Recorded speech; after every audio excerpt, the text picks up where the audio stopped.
Thank you, Renaissel. You ready?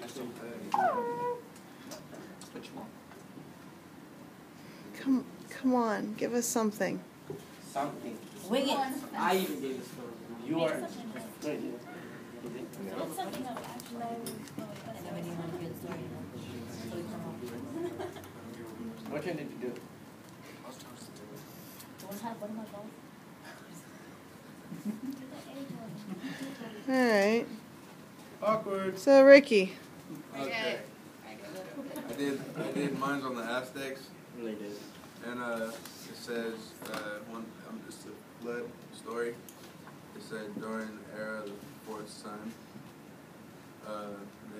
everyone was growing wicked and mean, and the gods became angry, and Tlaloc or something like that, the god of rains, he announced that he was going to destroy the world with flood, and he seen this couple, Kata and Nena, or whatever, and because they were good, and he wanted them to survive the flood, so he told them to hollow out a big log and take 2 ears of corn, and they did that, and then to the tree trunk with the corn, and it began to rain, and then when the water went back, they caught a fish and ate it, and the god was mad because he told them that the only thing they could eat was corn, and he was mad and said, "That's how you repay me for saving your life." So he turned them into dogs. Oh. And that's it. All right. Good job. Elisa, darling.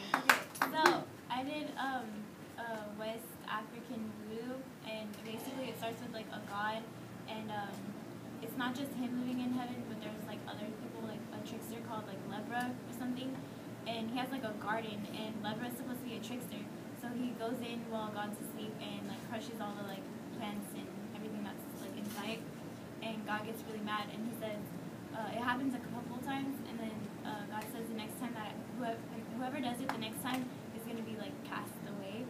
So like the trickster or whatever like smashes up the like vegetables but puts it all over the god's hands and feet, so when he wakes up he thinks he was the one who like destroyed the plants, so he casted himself away, and because he was able to be tricked by Lebra, Lebra became like the main god or something, and I get like he's known as like the serpent god, so like a trickster and a serpent, like they go together. And then I guess one day like his skin carries like all the water of the world, and he sheds his skin, which turns in like to earth or some crap like that. And I guess like when you die, you go to like purgatory, which is supposed to be like under the sea, and they're waiting for like God or like God to come to like so they can all like be reunited with him. So basically, Great. Good job. You guys having fun over there? Tarek, Yes. my friend. Yes. Go. Yeah. Okay. why are you carrying a thing of juice? Time out. All right, go ahead, Tarek. Okay. So Oliver and I, we did ours on Japan, and I'm going to talk about the creation myth, the creation myth. So basically, there was just one like ultimate god, and he was living up in like space or something like that. And he's been living there for like years and years. And one day he got bored, so he decided to create 2 more gods. They're like the son and daughter. And so one day, one of the son, I don't remember his name, it was very complicated. Like the son of the major god was just walking around, and like he was just looking down, and then he saw a bunch of water. That was basically earth. And so he grabs his staff, and he dips his staff into the water just to see what was in there, and he pulled out his staff. That sounds awkward. He pulled out his staff from the water, and he finds out there's mud coming from his staff. And this is what I will miss most about this class. And so the mud. Oh, I get it. Oh my God. So like the mud just like falls Thanks off for that. from Yeah. The mud just falls down and it just plops onto the water. It just floats there. And then the mud hardens. And that was basically what Japan is. It's just hard mud. That's pretty great.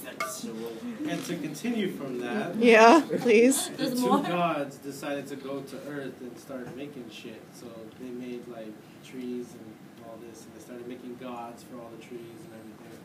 And then they started having babies, which became more gods. And then, the lady decided to have a fire baby, fire god. So she was giving birth while on fire. The baby was on fire, or The she? baby was on fire, came out of her womb on fire. Ooh. So she was dying, right? No, look. She was dying.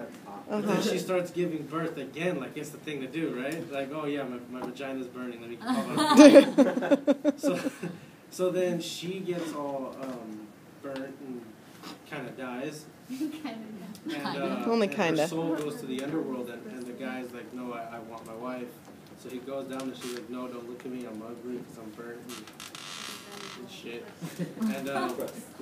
And so the guy's like, no. So then he creates a fire to like see her, and she's like hella hurt.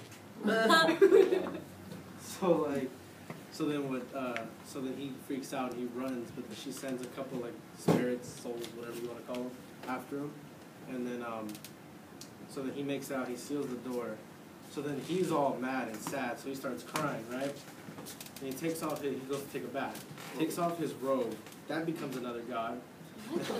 His eyes become more gods. His nose and his mouth, they all become gods. And it's all an awkward story of how he became a god. Surrogate type deal. Eyes are gods, so his teeth are gods. Damn. Everything's a Every god. one of them? Everything So is his Yes. ball sack is gods.